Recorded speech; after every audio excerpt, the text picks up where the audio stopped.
దాదాపు 4-5 కిలోమీటర్ల ర్యాలీ. నాకైతే ఆ ర్యాలీ చూస్తా ఉంటే మళ్ళీ 2028 ఎలక్షన్ అయిపోయింది, మనం గెలిచినాము, కేసీఆర్ గారు ముఖ్యమంత్రి అయినారు అనే స్థాయిలో 6-7 వేల మోటార్ సైకిళ్లను మరి బ్రహ్మాండంగా ర్యాలీ తీసుకుంటూ ఇంత పెద్ద ఎత్తున ఇక్కడ దాకా ఉత్సాహపూరితంగా వచ్చినారు.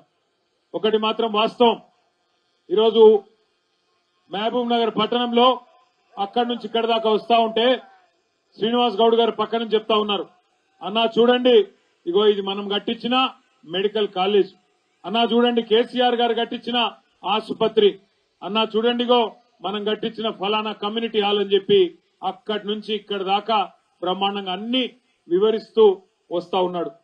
జంక్షన్ల అభివృద్ధి గాని, రహదారుల విస్తరణ గాని, ఫ్లైఓవర్లు గాని, అదేవిధంగా పట్టణంలో వీధి వ్యాపారుల కోసం కట్టిన స్ట్రీట్ వెండింగ్ జోన్లు గాని, ఇవన్నీ ఒక్కొక్కటిగా చూపెడుతూ ఎట్లా అయితే ఒక సొంత ఇల్లు కట్టుకుంటే ఎంత పద్ధతిగా కట్టుకుంటారో అంత పద్ధతిగా శ్రీనివాస్ గౌడ్ గారు ఒక్కొక్కటి చూపెడతా ఉంటే కడుపు నిండినట్టు అయింది.